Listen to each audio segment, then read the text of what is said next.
পাতায়াতে আমরা কোন লোকেশনে অ্যান্ড কোন হোটেলে উঠেছিলাম, অল ডিটেলস অ্যান্ড আমাদের পাতায়া জার্নি, সুবর্ণভূমি এয়ারপোর্ট থেকে আমাদের পাতায়া বাস জার্নি, সব কিছু নিয়ে থাকছে আজকের blog. So stay tune Annie's world.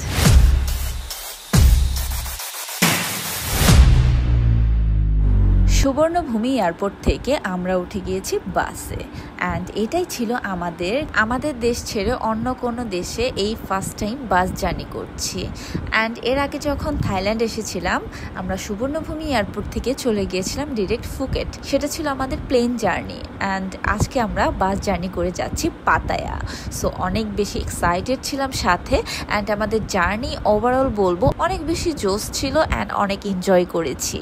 অনেক সুন্দর রোড ভিউ এনজয় করতে করতে আমরা চলে আসলাম পাতায়া সিটিতে। অ্যান্ড এই তো আমরা এখন আছি পাতায়া সিটির ভিতরেই, অ্যান্ড রোডগুলো দেখছিলাম আর মুগ্ধ হচ্ছিলাম, এত সুন্দর ক্লিন সিটি। আমরা পৌঁছে গিয়েছি আমাদের লোকেশনে, অ্যান্ড আমরা কোন প্লেসে থাকছি পাতায়া সিটিতে সেটাই তো তোমাদের বলা হয়নি।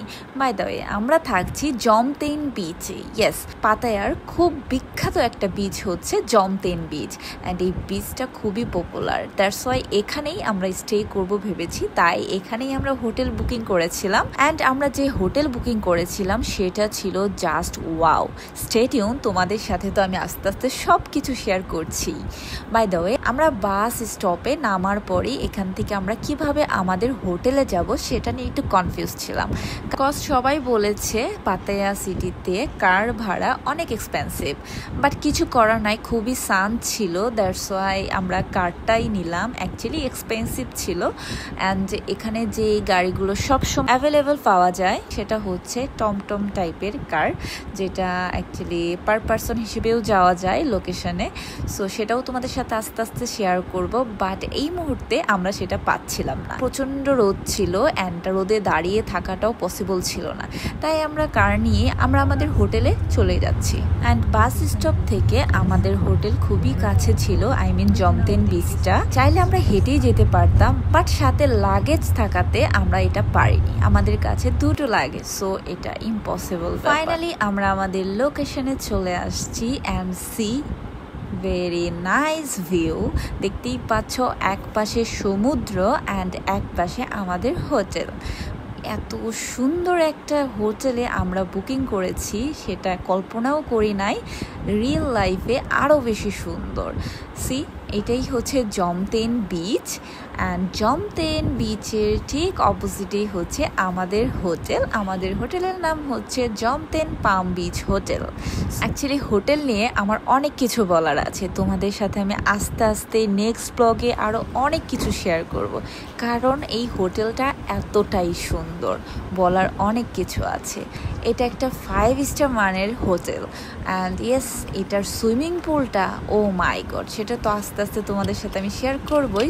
চলো আগে আমরা হোটেলের ভিতরে ঢুকি।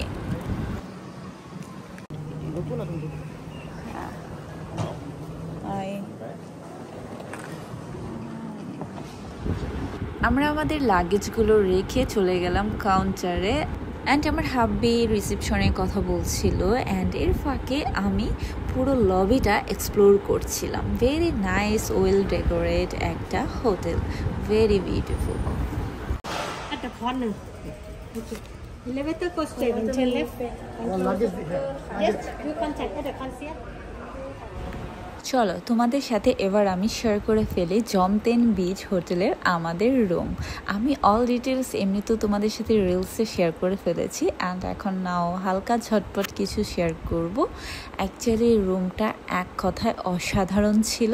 দেখতেই পাচ্ছ, এন্ট্রিতে এরকম একটা মিরর, পাশে ওয়াশরুম অ্যান্ড 2 বেডের একটা রুম ছিল, অ্যান্ড রুমটা ফুললি হোয়াইটের মধ্যে ডেকোরেট ছিল, সাথে ব্লুর কম্বিনেশনে, and very nice view room থেকে পাওয়া যায়। অ্যান্ড আমি খুবই বিধ্বস্ত, কজ অনেক লং একটা ফ্লাইট ছিল, দেন একটা লং বাস জার্নি। অবভিয়াসলি কিছুক্ষণ রেস্ট নেওয়ার পর আমরা আমাদের আউটফিট চেঞ্জ করে ফেলি। এখন আমরা যাব একটু বিচে। এসেছি অ্যান্ড বিচে যাব না তা কি হয়, খুবই মনটা আনচান করছিল কখন বিচে যাব। রোডটা এত সুন্দর, ভিডিওতে যেটা ক্যাপচার করা যায় না কখনোই, অ্যাকচুয়ালি চোখে না দেখলে বিলিভ হওয়া যায় না, এত এতটা সুন্দর। অ্যান্ড এই রোডটা কিন্তু আমাদের হোটেলের একদম সামনের যে রোডটা সেটাই।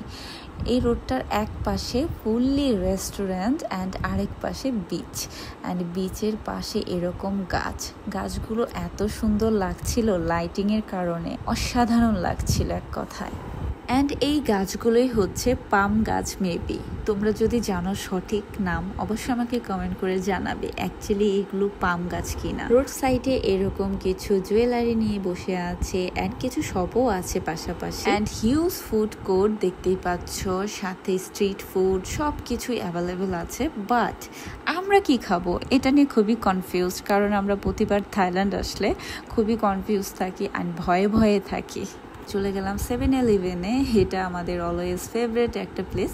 সো এখানে গিয়ে তাদের স্যান্ডউইচ নিয়ে নিলাম অ্যান্ড এই স্যান্ডউইচগুলো খুবই ভালো, তোমরাও ট্রাই করতে পারো। যেখানে 7-Eleven থাকবে তোমরা 7-Eleven থেকে এই স্যান্ডউইচগুলো ট্রাই করতে পারো। অ্যান্ড সাথে বানানা নিয়েছিল আমার হাব্বি, তার অনেক favourite banana. And by the way আমরা এগুলো কোথায় বসে খাচ্ছিলাম, আমরা খাচ্ছি জমতিন বিচের পাশেই বসে। অ্যান্ড এটা আমাদের হোটেলের একদম সামনের সাইডে বিচ, এখানেই বসে আমরা ফুডগুলো খাচ্ছিলাম। দেন দুজন হাঁটতে চলে গেলাম স্ট্রিট রোডে, যেখানে অলওয়েজ খুবই জমজমাট থাকে, ডিস্কো ড্যান্স। আমরা অলওয়েজ যে দেশেই যাই না কেন রাতে আমরা দুজনে প্রচণ্ড হাঁটি অ্যান্ড হেঁটে পুরোটা এক্সপ্লোর করার ট্রাই করি, কারণ না হাঁটলে কোনো কিছু ওইভাবে এনজয় করা যায় না, দেখা যায় না। দ্যাটস ওয়াই আমরা দুজন হাঁটতে অনেক ভালোবাসি অ্যান্ড হেঁটে এক্সপ্লোর করি। হাঁটতে আমরা চলে আসলাম ওয়াকিং স্ট্রিটে অ্যান্ড এখানে এসে একটা ক্যাফে দেখলাম, ভাবলাম এখানেই আমরা ডিনারটা কমপ্লিট করে ফেলি আর কোথাও না যাই। সো এখানে আমরা বসে পড়লাম। এই ভ্যানটা দেখে খুবই ভালো লাগলো। এখানে সবগুলো হচ্ছে ব্যাংক, মাটির ব্যাংক, তারা মাটি দিয়ে এই ব্যাংকগুলো তৈরি করেছে। দেখতে কিন্তু অনেক বেশি সুন্দর, বাট একটারও ফেস আমার ভালো লাগছিল না, দ্যাটস ওয়াই আমি আর নেইনি। ওয়াকিং স্ট্রিটে আমরা এই ক্যাফেতে অর্ডার করে ফেলি অ্যান্ড অর্ডার করেছিলাম burger and French fry, just simple, কারণ ওই যে বললাম ব্রেকস লাগে সব কিছুতে। সো জাস্ট সিম্পলের মধ্যে খাবার খেতে চাচ্ছিলাম, তাই বার্গার আর ফ্রেঞ্চ ফ্রাই নিয়ে নিলাম অ্যান্ড আমরা বসে ওয়েট করছিলাম। থাইল্যান্ডেও এরকমভাবে ভিক্ষা করা হয়, দেখতেই পাচ্ছ তারা সাহায্য চাচ্ছিল। ফাইনালি আমাদের বার্গার অ্যান্ড ফ্রেঞ্চ ফ্রাই চলে আসলো অ্যান্ড বার্গারটার সাইজ ছিল খুবই বিগ, আমরা দুজন শেষ করতে পারি নাই। আমরা আমাদের হোটেলে চলে আসি অ্যান্ড গাইস এখান থেকে আমরা দুজনে দাঁড়িয়ে ভিউ দেখছিলাম অ্যান্ড যেটা ফোকাস হচ্ছে না ক্যামেরাতে, but really good. And yes, next day থেকে শুরু হবে আমাদের অ্যাক্টিভিটিস। নেক্সট ডেতে আমরা কি অ্যাক্টিভিটিস করি সব কিছু নিয়ে থাকবে blog. So stay tune, Annie's World. Love you all, bye by.